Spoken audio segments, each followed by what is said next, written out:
Hooxi, Hooxi, Hooxi, man. You know, there's 6 categories of stats on HLTV, and Hooxi is red on all of them, okay? When it comes to playing Counter-Strike, Hooxi is known for his brain. He's known for understanding how to build a system, how to have people prosper around him. And as an individual, when we go back through his history of events, it is a giant sea of red. This is Hooxi's life, unfortunately. And when we think about what Hooxi has gained from it in recent memory, it's playing on G2, it's winning the Blast World Final, it's winning IEM Katowice, it's winning IEM Cologne right after that, all in the same year, having such incredible highs on a tier 1 team after quickly getting picked up from the Copenhagen Flames. And it must have just felt like a blur, you know, this past couple of years for Hooxi, because what a ride that it's been. Like, what a roller coaster for him emotionally, in terms of the achievements, where he finds himself now. I think he's the kind of person that could use a vacation more than anybody else. So where did it all start with Hooxi?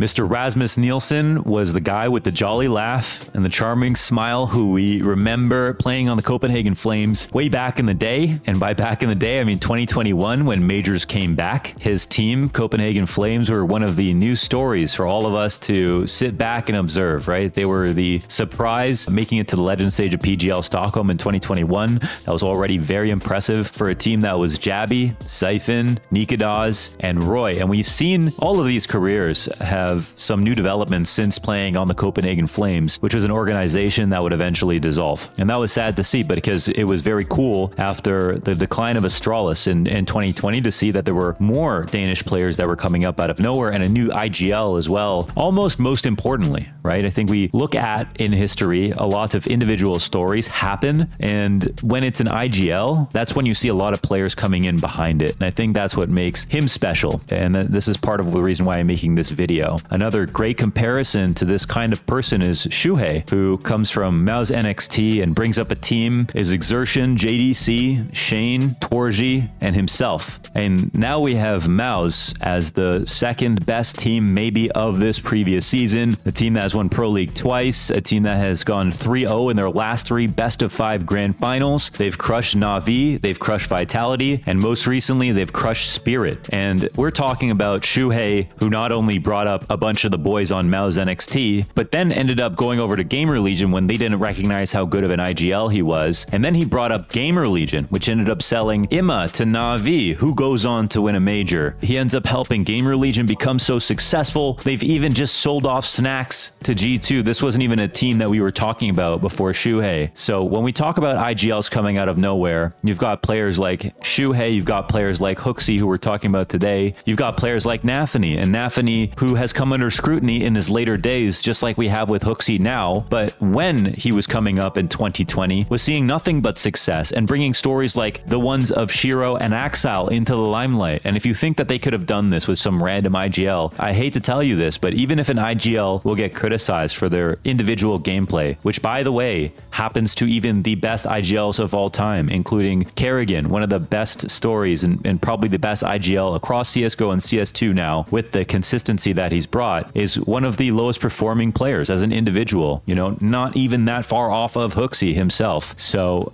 sometimes it is flirting versus harassment when we talk about who we're criticizing as an individual and an IGL. But we have to also be honest, and with Hooxi, he would be the pinnacle, unfortunately, or the trough, if you will, in terms of how low you can go in an individual skill level. But we're getting a little bit ahead of ourselves. Oh, by the way, Johnny, can you use code launders10 for 10% off ACEZONE best CS2 headphones on the market in the universe in CS2 in the history of the game? Also, the prototype hat by the esports betting expert is back on sale on BOXRmovement.club. It sold out instantly, but we pulled off the restock. Get on there. BOXRmovement.club, ladies and gentlemen. Back to the video.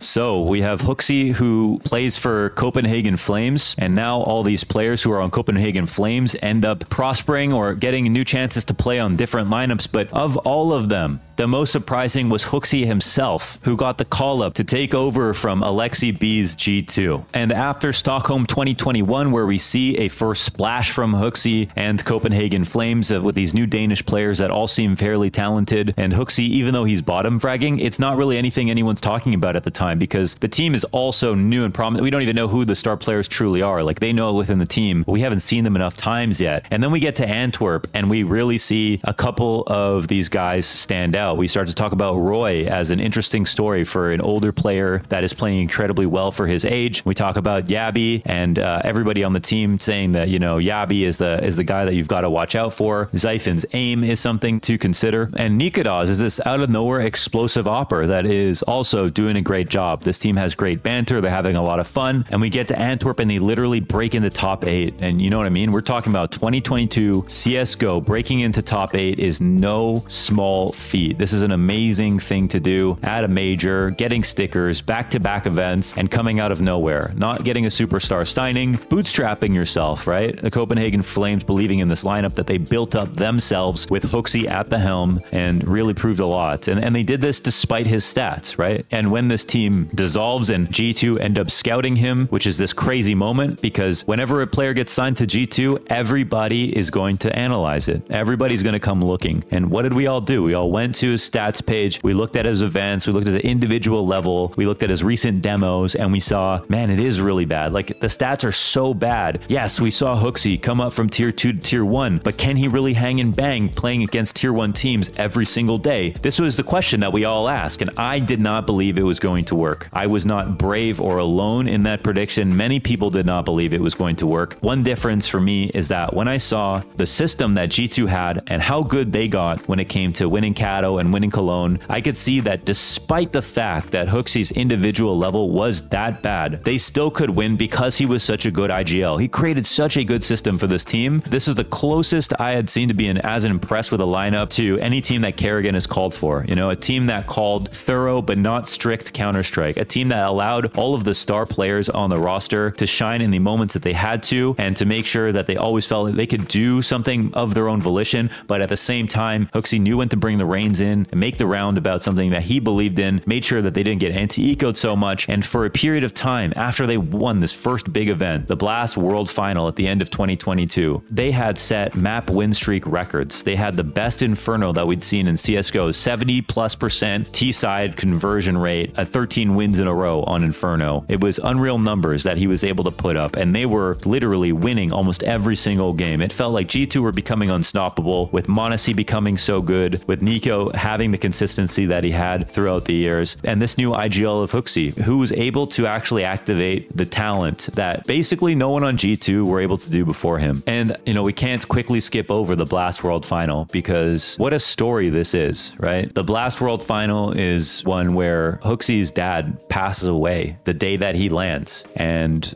I'm there. You know, we're casting this grand final and it's surreal, right? This is a Dupree and Katowice moment for Hooxi, and it's one that's, you know, so emotionally confusing for us even to think about how do we talk about it, and watching Hooxi play and watching G2 winning this game and thinking, how is this possible that he can stay focused in this moment? And I actually later got to discuss this with him because it was just obviously so personal, right? It was this bittersweet moment where he achieved something that he was aiming to do, is win an S-tier trophy in his career, and he does it on this lineup where everyone doubted that he'd be able to win anything, and he does it after his dad passes away the day that he lands in a foreign country, and you know, he lifts this trophy up in the end and you're just in awe, like you can't even believe it, you know. And I got to talk to him about this more in depth on the Launders show just months later. Why don't we go ahead and listen to this clip? I think I cried. I was casting. The only thing I could think is I just kept thinking of the word bittersweet. After some time now, could you break down what this moment was like? I can say that I don't have any tattoos. And for the first time in my life, I considered getting a tattoo of a roller coaster because that was how that year felt for me. And this was obviously one of the biggest spikes of the roller coaster for sure, both up and down. It was definitely bittersweet, yeah. That's a good word to put on it. Was it hard to enjoy the moment just for what it was? Was your mind in two places at once? Yes, for sure. I was walking down the stairs, like after we won and we were going to the trophy, and already there I thought about my dad, and I feel lucky that I haven't lost anyone that I love before this. You just kind of get reminded that there's something bigger and more important than CS, which I kind of forgot. It was definitely not easy to enjoy. And as you can see, this is a very hard question to ask. And I had to ask him before if it was okay if I brought it up. And, you know, a few people will get to experience something like Hooxi did there, but that's not where it ended. You know, Hooxi and G2, they put up this map streak. They have this amazing run at Katowice. They have this amazing run at Cologne. These are the two biggest events that you can win outside of a major. And Hooxi and G2 win this in the same year. And yeah, you know, Hooxi couldn't have done this with the Copenhagen Flames lineup. He did need players like Nico and m0NESY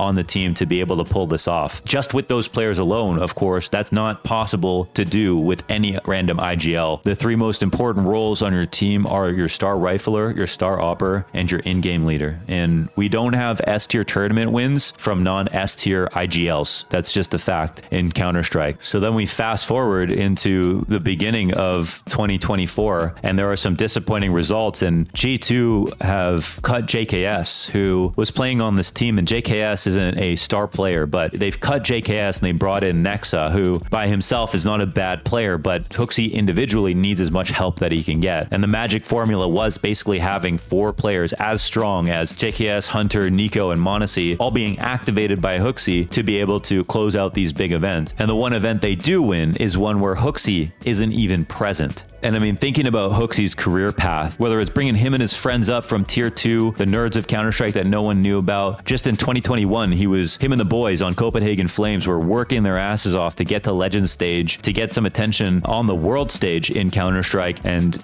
did that at Stockholm into Antwerp right away, breaking into top 8 and then breaking apart, and then all these different pieces on the team getting contracts, and Hooxi getting G2 of all teams. What an opportunity, into winning 3 massive events in his career in the span of 12 months. An unbelievable level to hit for a person who is so scrutinized, and for somebody who didn't even step up individually, just proved it as an IGL that he could make this happen, into the start of 2024 without that lineup that was able to create that magic, into IEM Dallas, where he has to go to his sister's wedding and misses an event, where Stewie comes in, and Stewie and Nexa both have poor performances overall, and they somehow win. It is a complete anomaly, one of the most ridiculous things that we have ever seen in Counter-Strike. And this run at IEM Dallas 2024, with Stewie getting brought onto the team almost as a meme because he's American, to be able to win over the crowd, the most racist thing that happened this season, and in some ways also the most beautiful. They are able to pull off a win that you could not explain. This is crazier than Boston in terms of how unlikely it was. But in all of this magic, with Hooxi tweeting after every single game, cheering his team on,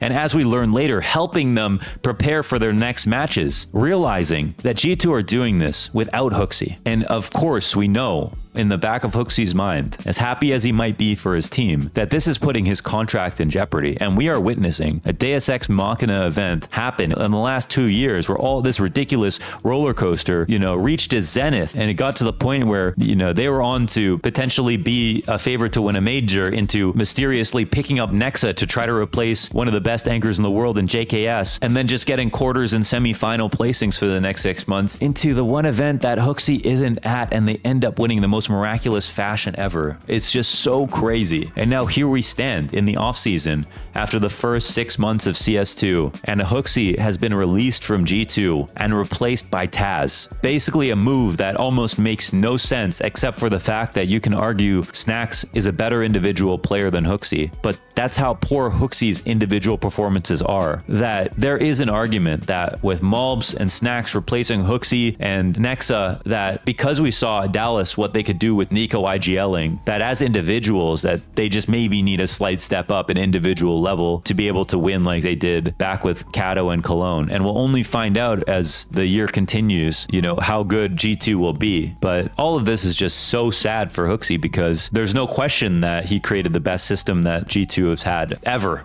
just period. But it's also true and extremely fair to say that as an individual who has almost no business playing at a tier 1 level over the course of a year, you know, if he can only get it together enough for the team that he's calling for to be able to win, you know, 1 or 2 massive events. I mean, if they could guarantee Cato and Cologne every year, I'm sure he'd be able to stay on the team. And so now here Hooxi is after an insane ride. And I really wanted to make this video because who knows what happens to Hooxi at this point, you know? Like if his individual level was 10, 20% better, he would be a candidate to call for any team in the top 10, provided they were international or Danish. But because his individual level is just that low, that's something that he has to genuinely think about. If he wants to raise his stock in this game, it has to be overcoming that sort of lack of talent. And just obviously as an IGL, you're not getting a lot of the great spots. You're not getting a lot of star player positions, but you do have to respect yourself and your individual game. And you do have to divvy up your time between how much you prepare as a team and how much you prepare as an individual, because that matters. And it also matters for your team to believe in you. And I think that now that the trust got destroyed on G2 and his individual level is the final culprit as to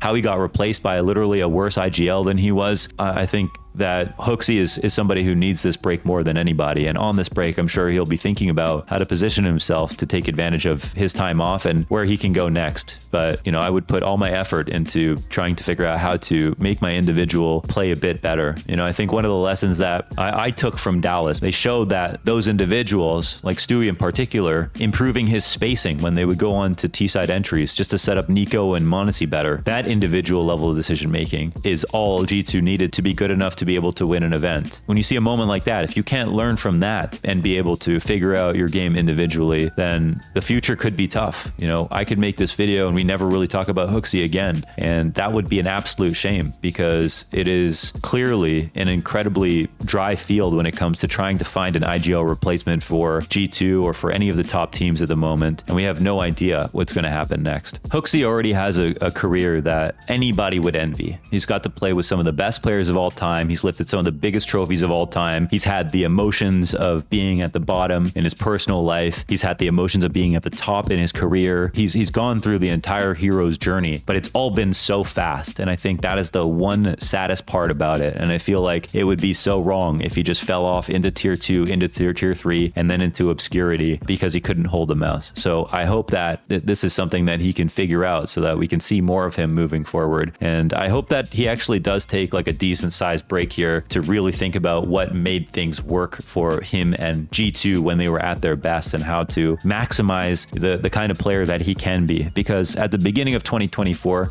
we did see that he could get his individual stats up, and it was just a matter of finding that consistency. I think that has always been the demon of Hooxi. But you gotta say, man, for somebody who has not been playing at the top level for so long, he has already hit so many of the markers that many career Counter-Strike players wish they had hit. And I'm sure it's been an amazing emotional ride, but Hooxi, it's not over.